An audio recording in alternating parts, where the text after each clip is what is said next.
Lietuvoje vis labiau populiarėja tinklinis. Lietuvos tinklinio federacija įvardinta viena iš didžiausią pažangą padariusių federacijų pasaulyje, o mūsų šalies čempionatuose šį sezoną rungtyniauja rekordinis komandų skaičius. Pastaruoju metu negeriausius laikus išgyvenusio tinklinio populiarumas pradėjo augti po sėkmingų mūsų šalies paplūdimio tinklininkų žaidimo.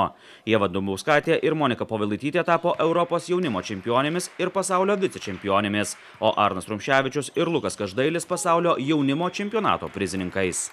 Kadangi tinklinis nebuvo populiari sporto šaka Lietuvoje, mums reikėjo nuo kažko pradėti. Ir mes, suprasdami, kad mes neturim tiek pinigų padaryti gerą salės tinklinio rinktinę ir pasiekti kažkokių rezultatų, mes pradėjom nuo paplūdimio.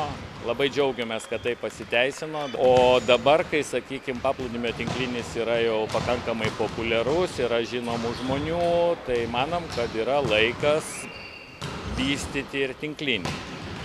Federacijos pastangos netruko duoti vaisių. Šį sezoną Lietuvos vyrų ir moterų čempionatuose žaidžia rekordinis skaičius komandų. Mes labai džiaugiamės, kad padaugėjo komandų Lietuvos čempionate. Vyrų čempionate dalyvauja 14 komandų aukščiausioje lygoje, moterų 11 komandų. Tai palyginti su praėjusiais metais yra tikrai didelis padidėjimas. O lygis, jisai gal nėra pats aukščiausias, bet tai, kad komandų daugėja, kad žaidėjai keičia klubus, kad yra mokami kažkokie tai pinigai žaidėjams, tai parodo, kad viskas juda pirmin ir tikimės, kad tas lygis kils. Prasidėjusio Lietuvos vyrų čempionato lyderiais tapo Marijampolės Sūduvos tinklininkai. Jie iškovojo abi pergales. 2–3 vietas dalijasi Kelmės Antivio ir Raseinių Norvilitos komandos. Jos turi po 2 pergales iš 3 galimų. Tik šį sezoną A lygoje debiutavusi Sūduva į savo gretas prisiviliojo keletą patyrusių tinklininkų ir neslėpė ambicijų kovoti dėl aukščiausių vietų. Visą laiką tenkina tik pirmą vietą. Čia net nėra ką šnekėti. Bet žiūrėsim, kaip bus eigoje. Aišku, dar vienas kito nepažįstam. Susipažįstam per visą laiką, apie ko daugiau žaisim, kuo labiau pažinsim. Ir aš manau, viskas bus gerai. Šiemet iš tikrųjų nepasakysiu kažkokių konkurentų ypač tokių įvardinų, bet manau gal labiausiai Šiaulių Elgamas Rydėja. Nes ten jaunimas yra gan stiprus iš tikrųjų.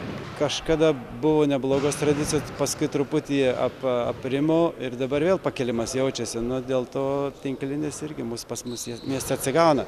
Ir daug yra energingų mūsų entuziastų, kurie žaidžia vasarą.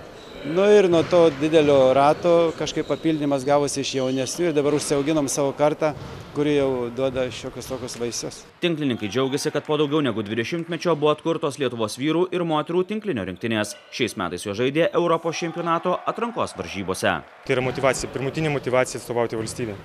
Motyvacija sportuoti, motyvacija apginti ten titulą. Tai yra labai super. Kokios perspektyvos, kada Lietuva gali tikėtis, kad tinklinio rinktinės ar vyrų ar moterų patektų į Europos čempionatą? Matau, skaičiuokim kartą per kartą. Dar per kartą ir tikrai išvysim. Aš tikrai pažadu. Net aš.